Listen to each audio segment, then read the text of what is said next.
Chapter 7. The Key to the Garden.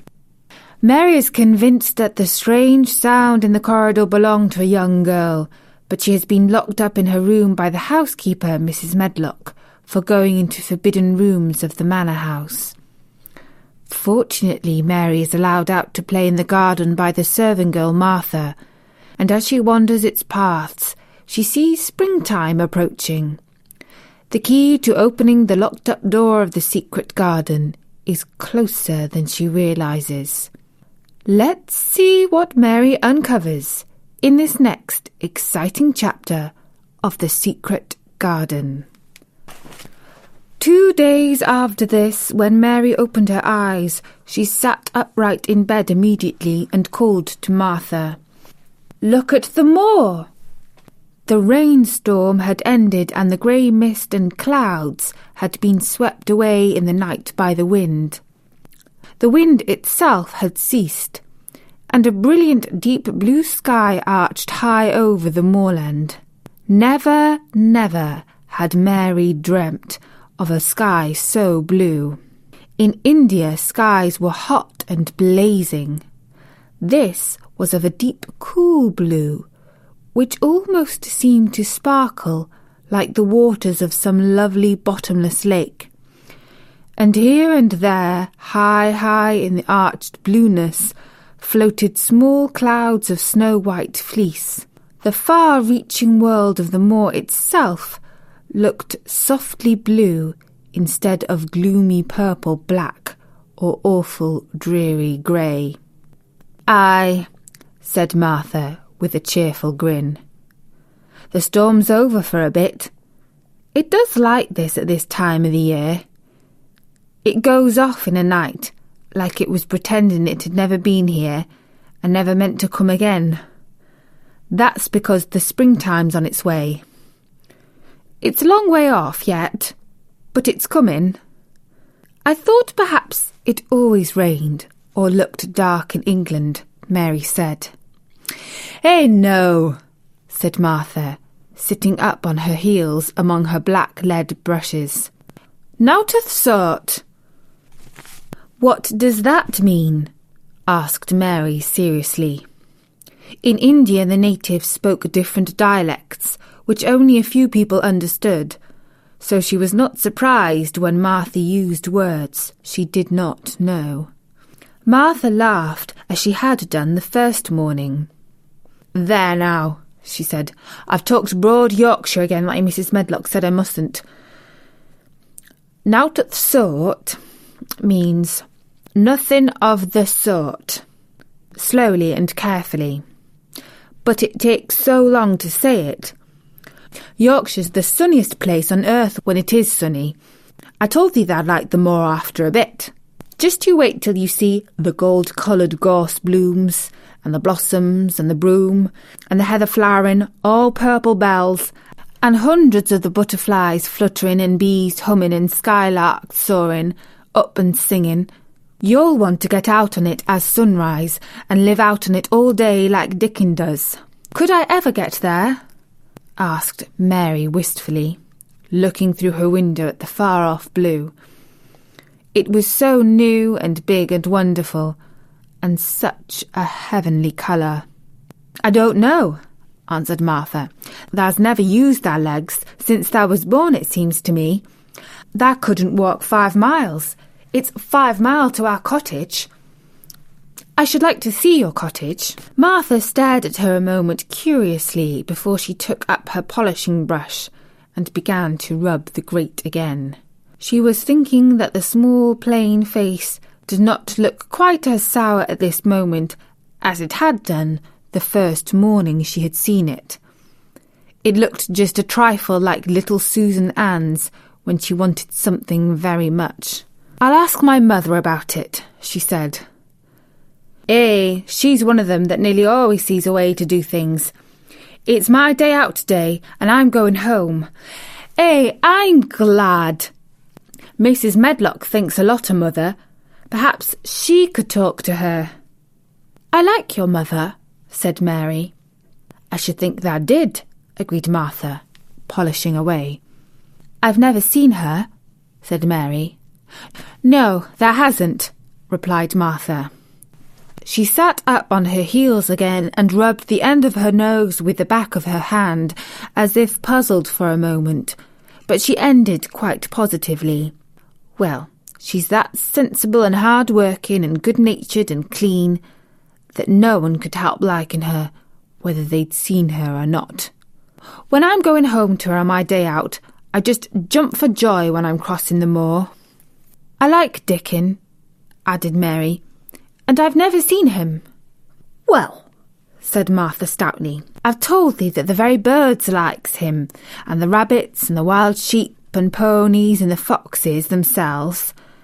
I wonder," she said, staring at her reflectively, "what Dickon would think of thee." "He wouldn't like me," said Mary in her stiff, cold little way. "No one does." Martha looked reflective again. "How does thou like thyself?" she inquired, really quite as if she were curious to know. Mary hesitated a moment and thought it over. "Not at all, really," she answered.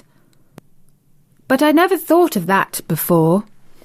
Martha grinned a little, as if at some homely recollection. "Mother said that to me once," she said. "She was at her wash-tub and I was in a bad temper and talking ill of folk, and she turns round on me and says, 'The young vixen there stands there saying there doesn't like this one and there doesn't like that one. How does thou like thyself?' It made me laugh, and it brought me to my senses in a minute." She went away in high spirits as soon as she had given Mary her breakfast. She was going to walk 5 miles across the moor to the cottage, and she was going to help her mother with the washing and do the week's baking, and enjoy herself thoroughly. Mary felt lonelier than ever when she knew she was no longer in the house. She went out into the garden as quickly as possible, and the first thing she did was to run round and round the fountain flower garden 10 times. She counted the times carefully, and when she had finished, she felt in better spirits. The sunshine made the whole place look different. The high, deep blue sky arched over Misselthwaite as well as over the moor, and she kept lifting her face and looking up into it, trying to imagine what it would be like to lie down on one of the little snow-white clouds and float about. She went into the first kitchen garden and found Ben Weatherstaff working there with 2 other gardeners. The change in the weather seemed to have done him good. He spoke to her of his own accord. "Springtime's coming," he said. "Cannot thou smell it?" Mary sniffed and thought she could. "I smell something nice and fresh and damp," she said. "That's good rich earth," he answered, digging away. "It's in a good humour, making ready to grow things. It's glad when planting time comes. It's dull in the winter when it's got nowt to do. In the flower gardens out there, things will be stirring down below in the dark. The sun's warm in them. You'll see bits of green spikes sticking out of the black earth after a bit." "What will they be?" asked Mary. "Crocuses and snowdrops and daffodowndillies. Hast thou never seen them?" "No. Everything is hot and wet and green after the rains in India," said Mary, "and I think things grow up in a night." "These won't grow up in a night," said Weatherstaff. "They'll have to wait for 'em. They'll poke up a bit high here and push out a spike more there, and uncurl a leaf this day and another that. You watch 'em." "I'm going to," answered Mary. Very soon she heard the soft rustling flight of wings again, and she knew at once that the robin had come home again. He was very pert and lively, and hopped about so close to her feet, and put his head on one side, and looked at her so slyly that she asked Ben Weatherstaff a question. "Do you think he remembers me?" she said. "Remembers thee?" said Weatherstaff indignantly.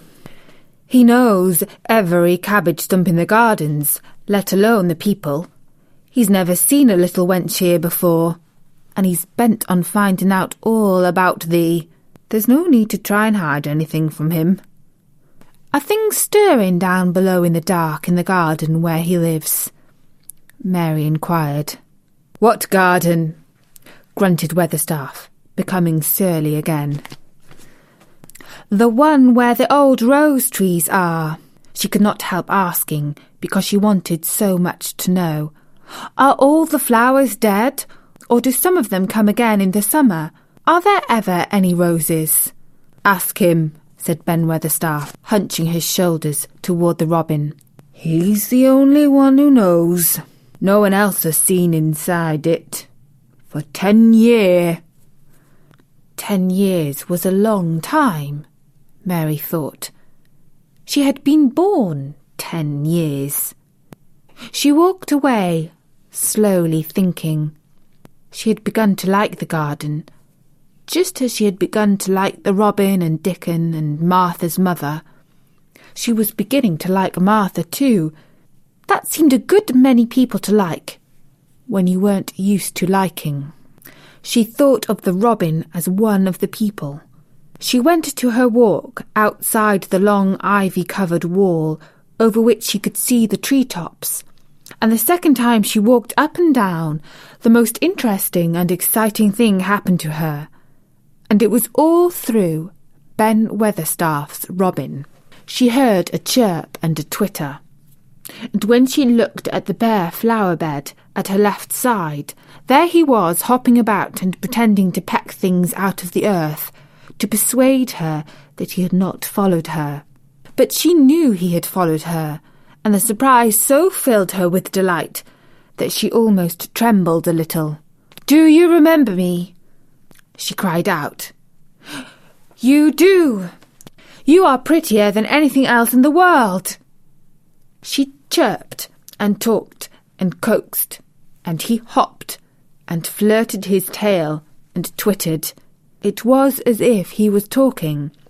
His red waistcoat was like satin, and he puffed his tiny breast out, and was so fine and so grand and so pretty that it was really as if he were showing her how important and like a human person a robin could be. Mistress Mary forgot that she had ever been contrary in her life, when he allowed her to draw closer and closer to him, and bend down and talk, and try to make something like robin sounds. Oh, to think that he could actually let her come as near to him as that! He knew nothing in the world would make her put out her hand toward him, or startle him in the least tiniest way. He knew it because he was a real person, only nicer than any other person in the world. She was so happy that she scarcely dared to breathe. The flower bed was not quite bare. It was bare of flowers, because the perennial plants had been cut down for their winter rest. But there were tall shrubs and low ones which grew together at the back of the bed, and as the robin hopped about under them, she saw him hop over a small pile of freshly turned up earth. He stopped on it to look for a worm. The earth had been turned up because a dog had been trying to dig up a mole, and he had scratched quite a deep hole. Mary looked at it, not really knowing why the hole was there, and as she looked, she saw something almost buried in the newly turned soil. It was something like a ring of rusty iron or brass, and when the robin flew into a tree nearby, she put out her hand and picked the ring up. It was more than a ring, however. It was an old key, which looked as if it had been buried a long time. Mistress Mary stood up and looked at it with an almost frightened face as it hung from her finger. "Perhaps it has been buried for 10 years, she said in a whisper. "Perhaps it is the key to the secret garden. Chapter 7. The Key to the Garden.